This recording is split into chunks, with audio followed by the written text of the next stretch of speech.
fotografi itu hari ini bahkan mengawali atau memulai Perang. sebelum perang. Realitas itu tidak jadi realitas ketika belum dipoto. Kawasan Bandung Utara itu sendiri dari obrolan kemarin di sini pun ternyata beda-beda juga ininya. Jadi ada yang bilang di atas 1000 meter itu kawasan Bandung Utara. Oh. Melanggar aturan pun perlu kayaknya ya. Kalau untuk hal-hal yang urgent ya. Kalau aturannya emang tidak Pro. pro terhadap sesuatu yang urgent itu. Tidak pro rakyat.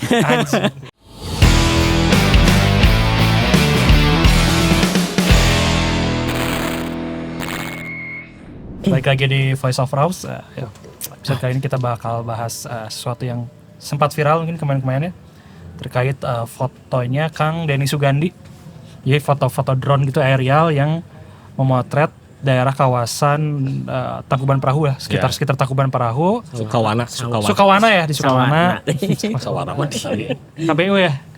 Ya jadi di Sukawana, jadi ada semacam kayak apa ya, bangunan gitu ya.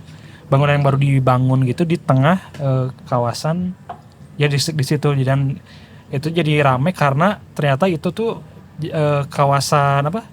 Resapan air ya Mas ya? Apa? Ya gitulah pokoknya kawasan resapan air Bandung iya. Utara lah, kawasan Bandung Utara yang akhirnya apa ya, jadi relate dengan kebijakan gubernur baru yang emang lagi concern ke situ, ke alam dan lain-lain, karena sempat ada bencana lumayan besar juga ya, banjir di daerah Bekasi karena akibat itulah penyalahgunaan lahan lah gitu ya, lahan resapan di daerah puncak. Nah sekarang jadi kayak ngeremet nih, tiba-tiba ada foto itu dan viral, bahkan sempat diadain diskusi juga di sini ya, di RRC. Ada Kang Denny, terus ada aktivis lingkungan lain juga gitu. Ya, banyak yang waktu yang datang 30 orang mah ada. Itu kayaknya saya udah mudik jadi nggak ikut tadi. Dadakan. Sebelum takbir. Sebelum takbiran kayaknya. 2 hari sebelum lebaran kalau nggak salah. Nah itu jadi sempet rame lah, bahkan di repost di berbagai macam media gitu. Dan itu ternyata properti milik Eiger ternyata setelah diketahui ya, dan jadi polemik dan ini itu jadi ternyata pengaruh satu frame berpengaruh terhadap kebijakan publik jadinya kan. Nah itu gimana sih peran bahkan satu frame yang sepersekian detik tidak mengambil secara keseluruhan gitu, framing sekian, tapi bisa mempengaruhi kebijakan publik. Ya, kalau menurut saya karena momentum sih. Ya, momentum, jadi variabelnya nggak cuma karena dia motret. Beda cerita kalau lagi nggak ada cerita ini atau nggak ada momentum, lagi ada rame itu mungkin akan terbiasa aja gitu. Mungkin ya akan selewat. Sebelumnya kan ada yang di puncak juga. Iya penertiban itu. Jadi cuma kalau yang puncak mah nggak diawali dari foto ya kayaknya. Nggak tahu, tiba-tiba ada aja itu. Kita juga tiba-tiba ada video nangis aja. Iya. video nangis. Nggak, tapi itu video lucu. Kenapa coba? Yang depan nangis, yang belakang gini ketawa-ketawa. Itu aneh banget ini. Itulah video itu tiba-tiba itu. Ya cuman apa ya? Ya sepakat sih, mungkin bukan karena satu foto, tapi ini semacam bukan bukti, mungkin pengingat ya, pengingat kembali bahwa fotografi itu pada dasarnya memang punya kekuatan semacam itu. Gitu. Ya benar. Sekarang bahkan misalkan kita ngomongin fotografi, ginilah Gaza gitu sebelum diserang sama Israel dan pasukannya gitu, apa yang duluan dilakukan? Pasti fotografi. Gitu. Fotografi itu hari ini bahkan mengawali atau memulai Perang. sebelum perang gitu. Survei lokasi, capture pos-pos yang perlu disasar dan segala macam. Fotografi pada dasarnya mendahului itu gitu, mendahului aktivitas gitu. Ini pun sama gitu, fotografi bisa dibilang mendahului aktivitas. Aktivitasnya apa ya? Aktivitasnya penyegelan misalnya kemarin gitu. Sekarang nggak tahu ya kelanjutannya, apakah masih disegel atau gimana, nggak tahu. Terakhir sih beritanya saya lihat Udah ada izin. Gubernurnya bagi-bagi uang. Iya ngasih udah pulang nggak usah kerja. Berapa bisa dibayar harus dikasih gitu. Itu yang terakhir mah ya. Filantropis sekali lah ya. Cuman nggak tahu itu gimana ininya. Cuman intinya sih saya di situ melihat kejadian itu ya gitu. Kebetulan dilakukan oleh teman yang kita kenal juga gitu. Ternyata ya maksudnya semacam apa ya? Iya tadi pengingat kembali bahwa ternyata fotografi itu punya kekuatan. Pertama punya kekuatan sebesar itu gitu. Kedua pengingat juga bahwa sekarang mah memang segala hal itu diawali oleh aktivitas merekam. Ya bisa fotografi bisa video gitu. Kan sebetulnya kejadian semacam ini tuh nggak aneh sebetulnya. Maksudnya semua netizen pun melakukan hal serupa. Cuman kan kadang sekarang pertanyaannya gini. Misalkan ada suatu kasus yang tadinya nggak diangkat, nggak dibahas, terus tiba-tiba jadi viral dan ada bukti-bukti visualnya misalnya, terus jadi kasusnya ditangani gitu. Bahkan dulu kalau nggak salah saya ingat waktu zaman pemerintah sebelumnya tuh berapa kali Pak Mahfud MD intervensi langsung, ini urus ini ada kejadian apa waktu itu gitu, langsung suruh. Itu karena viral dulu gitu. Karena viral dulu, mungkin ada bukti-bukti visual yang sebetulnya buktinya sendiri kan kadang belum bisa diverifikasi saat itu sebetulnya gitu. Tapi karena udah rame dan ramenya biasanya karena ada narasi di sana, ada visual di sana, mau itu foto atau video gitu. Sehingga dia mendahului ke suatu kebijakan gitu. Sebetulnya kesadaran itu sih, kesadaran bahwa kekuatan fotografi itu hari ini memang mendahului banyak hal, termasuk mungkin kebijakan publik. Mengawali berbagai macam lah ya, kejadian buruk atau baik gitu. Banyak kan buruk sih sekarang. Banyak kan buruk. Ya itu, tapi itu betul. Jadi maksudnya bahwa fotografi itu selalu bisa jadi dua mata pedang gitu. Bisa untuk ya sekarang gini lah. Misalkan itu pembangunan, anggaplah pembangunan yang tidak pada tempatnya gitu ya, menyalahi lingkungan. Misal seperti saya nggak tahu ya ininya kajiannya seperti apa gitu. Tapi anggaplah seperti itu misalnya. Kan tapi pembangunan itu terjadi pun karena ada fotografi sebelumnya pasti. Bahwa ada suatu tempat yang ini kayaknya oke nih, view-nya bagus, aksesnya bisa gitu. Itu kan pasti diawali oleh survei fotografis. Pasti gitu. Begitu pula saat itu disegel, itu dilakukan karena ada survei fotografis di sana gitu. Memang itu kayaknya tempat dibikin adalah untuk memuaskan hasrat fotografis. Bener gak? Karena bentuknya gitu. Bisa jadi. Jadi orang kan sekarang yang jadi souvenir apa ya saat orang berkunjung suatu tempat kan memang fotografi, video, konten apapun itu lah gitu. Semuanya itu gitu. Sehingga suatu tempat itu harus dibikin seestetis mungkin gitu. Kalau pakai di kamera gitu. Di kamera terlihat bagus gitu, fotogenik, di videoin bagus segala macam sehingga orang mau datang ke sana untuk berfotografi, untuk merekam momennya dan segala macam gitu. Jadi kadang itu mungkin yang kita sebagai fotografer mungkin gitu nggak sadar bahwa fotografi itu nggak melulu misalkan soal kita punya foto bagus upload di Instagram, nggak melulu soal saya punya karya jadi zin misalnya gitu. Tapi bahwa fotografi itu punya cakupan, punya sesuatu yang bahkan di luar radar-radar berkesenian punya pengaruh yang sangat besar. Fungsi-fungsi ini ya. Kenapa? Soal lingkungan. Mungkin di sisi lain ya, karena hari ini tuh mata visual terlalu dianak-emaskan kan, tiap hari dibombardir. Jadi telinga, pendengaran kayak dianaktirikan hari ini tuh dibanding produksi visual. Akhirnya akan ada dua akibat mungkin ya. Yang tadi mungkin akibat atau efek yang positifnya jadi ketahuan ada pembangunan yang tidak semestinya. Tapi tapi di sisi lain akhirnya realitas itu tidak jadi realitas ketika belum dipoto. Ya, sekarang begitu. Mungkin kalau nggak dipoto, mungkin itu kita kayak cuma cerita doang, dongeng gitu ya. No pic hoax. Yang dulu tuh kita pernah ngobrol fotografi is dead dalam artian evidence sebagai bukti, tapi ternyata masih ada gitu. Iya, masih dipercayai. Dan itu tuh hari ini ketika banjir visual dan terlalu menganak-emaskan ya mata, akhirnya ya kalau nggak ngelihat secara visual belum jadi kenyataan, walaupun gitu ya. kenyataan itu lebih kompleks dari yang terlihat.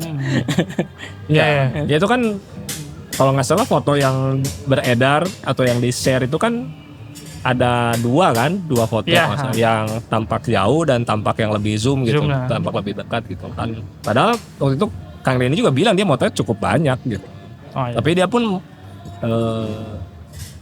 dia pun tahu gitu kira-kira mana yang bisa merepresentasikan dengan cukup tepat gitu.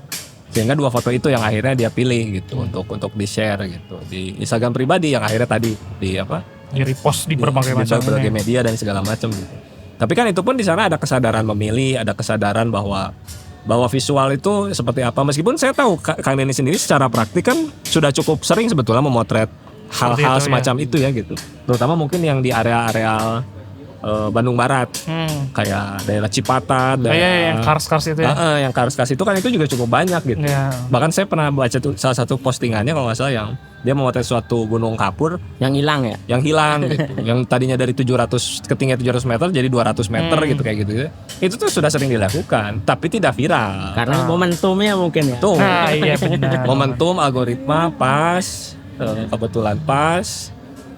Dan di postingan itu pun sebetulnya kan Kang Denny juga cukup general lah nulis bahwa ada pembangunan kawasan wisata tanpa menyebutkan pihak manapun. Netizen yang menyimpulkan itu buatan siapa gitu. Yang nyari tahu ya sebenarnya. Cari tahu. Siapa nih gitu. Dan yang pada akhirnya memang terkonfirmasi kan memang buatan Eiger Adventureland kalau nggak salah. Iya itu, Eiger itu. Ya saya nggak tahu sekarang kelanjutannya gimana, tapi setidaknya karena itu juga saya yakin lah meskipun misalkan udah disegel, tentu nggak bisa langsung tiba-tiba bubarkan, hancurkan kayaknya nggak. Tapi kalau yang di sana, yang di puncak, yang di puncak ya. Nggak tahu tuh yang di puncak tuh, itu gimana kelanjutannya. Tapi dihancurin benar itu. Dihancurin. Ya tapi proses sampai ke sana gitu. Itu kan kayaknya itu juga nggak langsung gitu. Nggak. Viral di puncak tuh pasti sebelumnya sudah ada tindakan, udah ada apa mungkin gitu ya. Ini pun sama mungkin. Nggak tahu juga ujungnya bagaimana gitu. Apakah misalkan ada jalan tengah misalnya gitu atau hancurkan kan kita nggak tahu gitu. Tapi setidaknya di sana ada peran fotografi untuk memantik diskusi, memantik kebijakan tadi. Meskipun bisa kita sebut juga sebetulnya banyak tempat-tempat yang akhirnya jadi viral, terus secara lingkungan mungkin jadi terganggu ya karena fotografi. Ada orang yang kesana mereka ini tempat bagus gitu. Kayak waktu itu Kang Denny juga di sini ngasih contoh yang rumah yang ada air terjun di masa Rumah Abah tahu Citamur, Curug Citamur ya. Citamur itu gitu yang tadinya enggak tergusur tapi jadi arah iya. Jadi kan tadinya tuh hijau ya banyak rumput terus jadi karena banyak motor parkir, mobil parkir sekarang jadi nggak hijau gitu kayak gitu-gitulah gitu. Jadi tidak sebagus pas awalnya gitu. Karena viral gitu. Karena fotografi itu juga gitu artinya. Gitu. Banyak sebenarnya kejadian-kejadian kayak gitu kayak kebun dulu tuh sempat ada kebun bunga matahari tadi. Bagus. Begitu viral diinjak semuanya kayak gitu-gitu sih. Nah itu gitu. Maksudnya pada akhirnya kesadaran.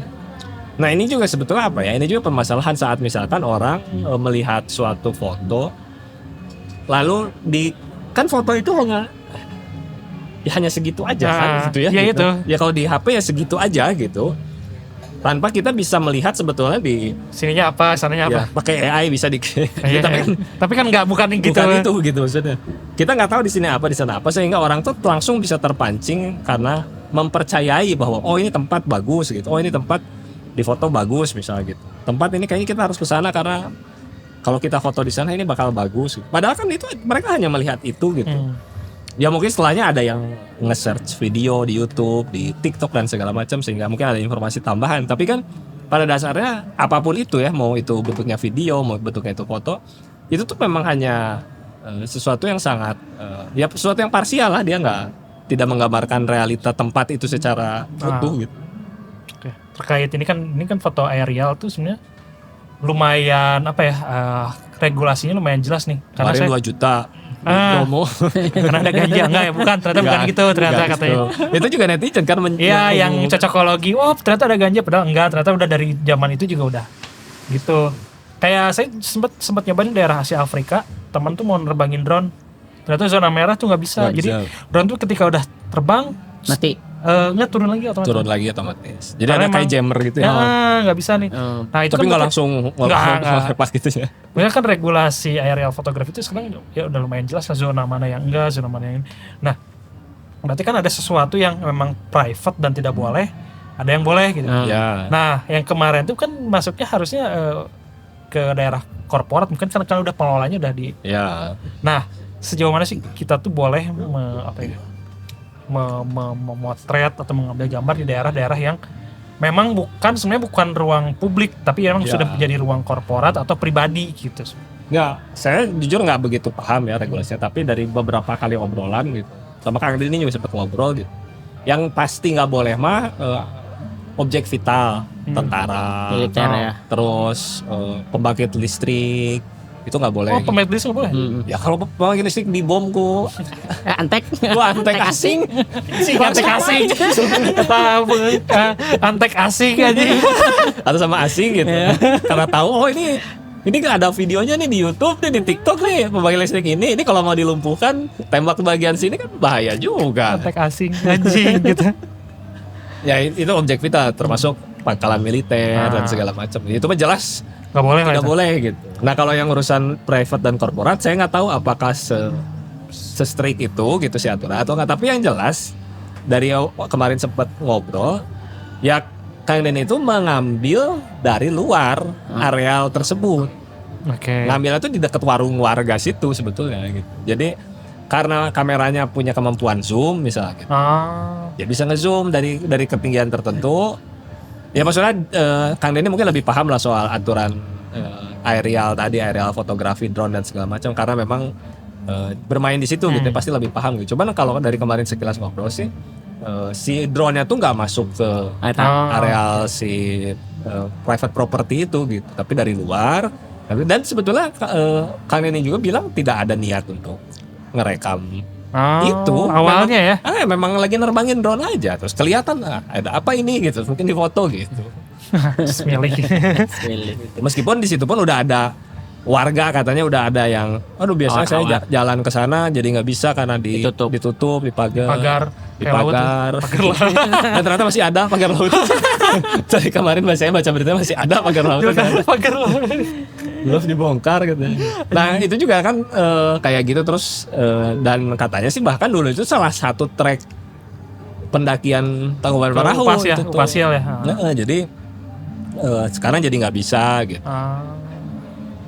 Tapi sebenarnya kalau areal fotografi itu kan karena dia punya keunggulan tinggi nih, jadi jangkauan itu lebih luas.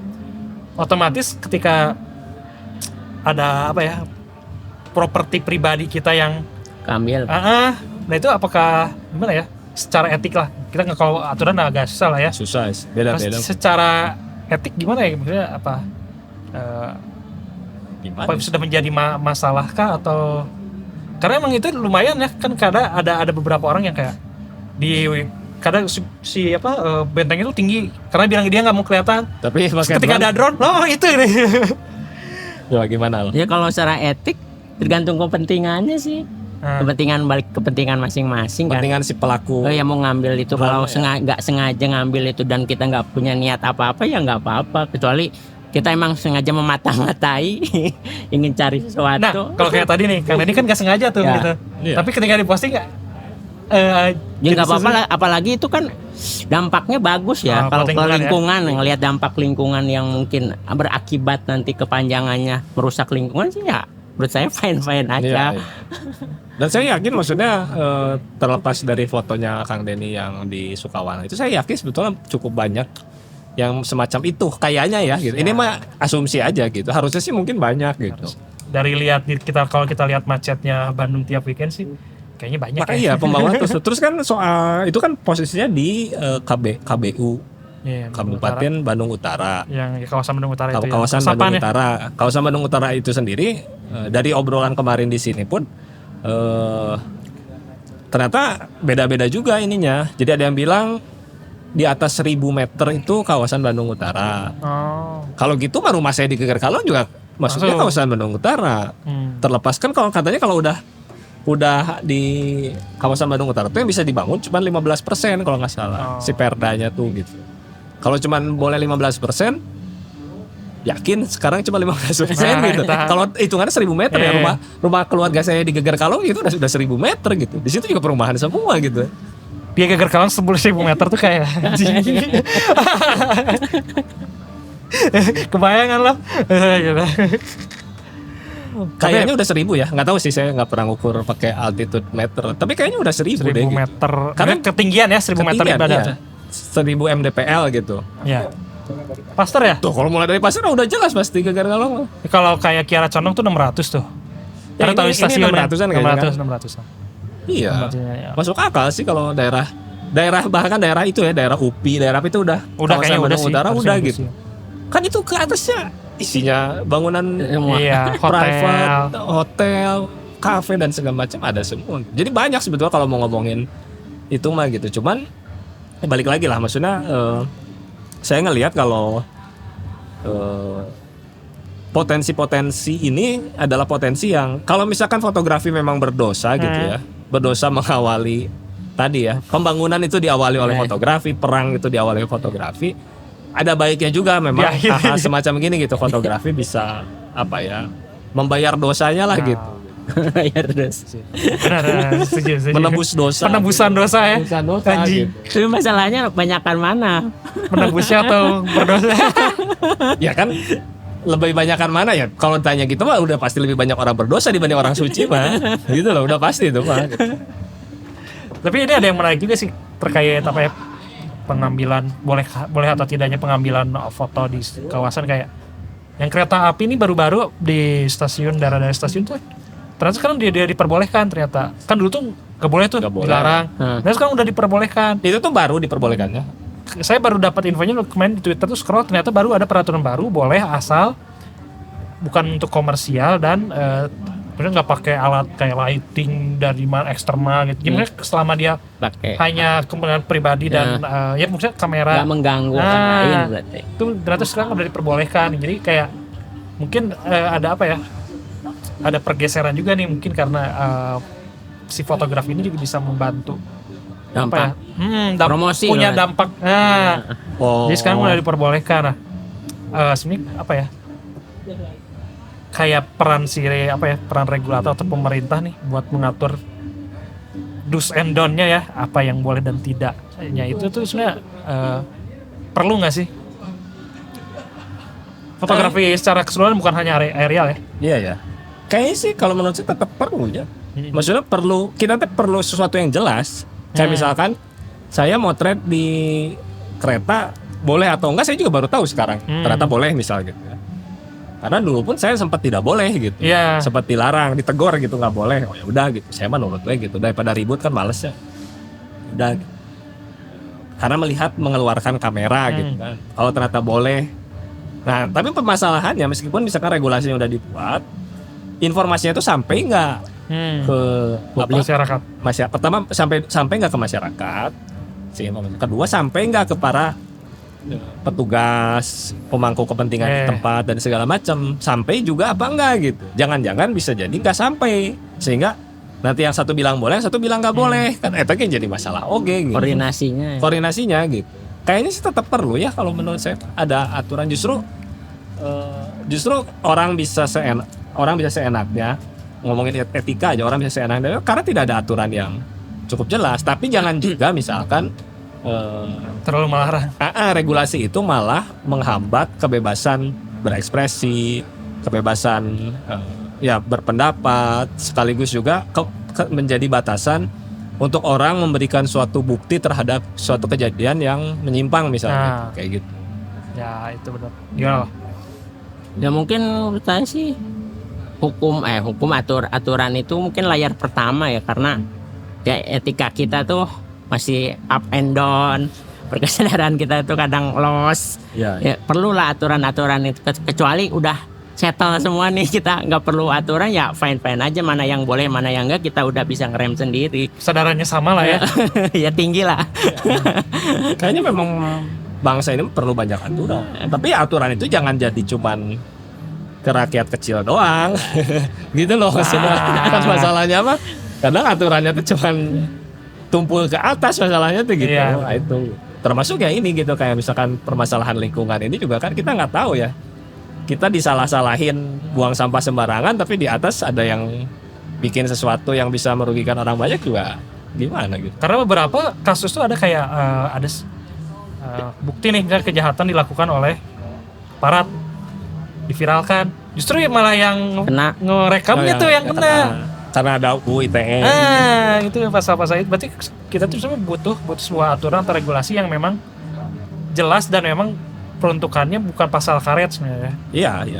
Gitu. Itu pertama. Kedua, kalau misalkan isunya memang urgensinya tinggi gitu, sekarang mah menurut saya memang salah satu jalannya, bukan jalan alternatif, malah mungkin bisa jadi jalan keluar satu-satunya memang viral. Iya. Gitu. Maksudnya itu bisa jadi kekuatan gitu, kekuatan yang kekuatan publik gitu yang akhirnya menentukan arah kebijakan, arah penentuan keputusan dan segala macam yang kadang mungkin kalau nggak terjadi dulu kegaduhan malah merugikan pihak yang seharusnya diuntungkan gitu. Kayak no viral no justice. Ya tapi ya itulah, maksudnya penggunaan fotografi itu kayak misalkan zaman dulu tuh nggak zaman dulu banget sih, kayaknya 80 akhir atau 90 ya. Pamerannya Robert Mapplethorpe di Washington, judulnya The Perfect Moment. Sebelumnya udah ditampilin dulu di Philadelphia sama di Chicago. Ada 3 seri yang X kalau nggak salah ya. Pokoknya seri yang ini yang dianggap bermasalah karena di dalamnya ada konten-konten yang dianggap bermuatan pornografi. Gitu. Ada macam-macam lah gitu di situ. Tapi intinya dianggap bermuatan pornografi. Di 2 tempat lainnya dia tidak masalah. Saat di Washington dia bermasalah. Ada tekanan-tekanan dari orang-orang yang concern terhadap pornografi, orang-orang konservatif agama gitu, yang menentang itu gitu. Sehingga akhirnya pamerannya kalau nggak salah sempat ditutup. Tapi itu juga justru malah ngebuat seniman-seniman lain yang ada di tempat di museum tersebut gitu ikut menurunkan karyanya gitu sebagai bentuk solidaritas terhadap si Robert Mapplethorpe saat itu gitu. Nggak lama dari situ Robert Mapplethorpe meninggal karena AIDS. Bahkan ada yang ngomong kalau itu foto-foto yang difoto di situ pun orang-orang itu udah pada nggak ada karena udah pada meninggal AIDS juga gitu loh gitu. Jadi sekompleks itu gitu permasalahannya gitu. Tapi justru karena itu akhirnya si pemerintah itu sampai mengatur ulang nasional pokoknya pendanaan lah, dana hibah untuk seniman gitu di Amerika itu sampai ditata ulang gitu. Ditata ulang, sempat di stop, diatur banget, jadi ketat banget. Itu menimbulkan gelombang protes, lalu dikembalikan lagi, dan akhirnya bisa dibilang setelah pameran itu mulai bermunculan pameran-pameran lain yang mengangkat isu serupa gitu, isu-isu bukan isu pornografi ya, isu kaum marginal saat itu di Amerika, LGBTQ, sadomasokis dan hal-hal semacam itu yang tadinya sangat dianggap tabu, dia jadi muncul gitu karena adanya gerakan-gerakan kultural semacam itu gitu. Artinya ya itu juga bisa dibilang salah satu bentuk fotografi yang akhirnya mengubah suatu kebijakan bahkan satu negara gitu, dan bagaimana negara menganggap dan melihat seniman berkarya gitu.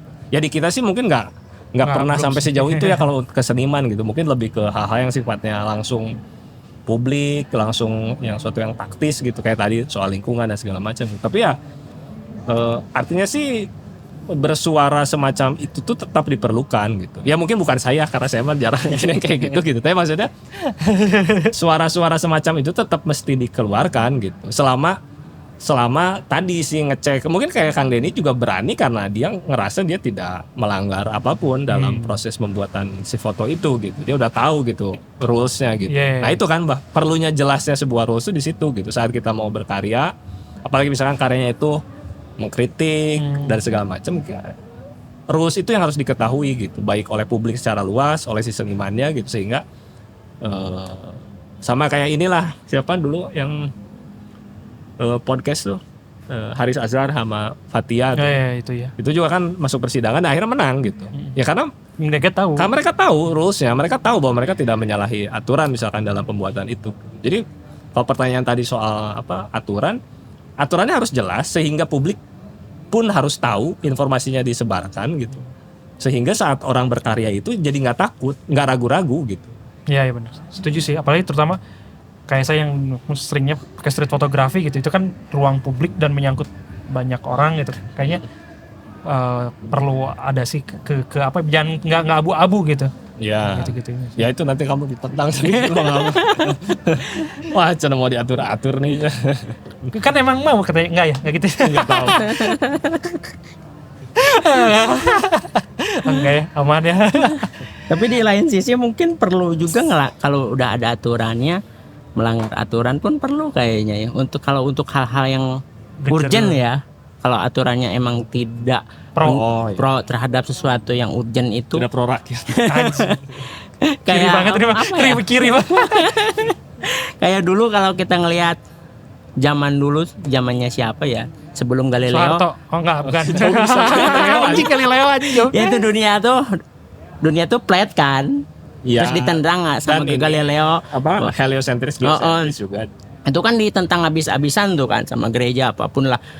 Sampai dihukum mati. Pada masa itu karena menurut Pak zaman itu tuh salah.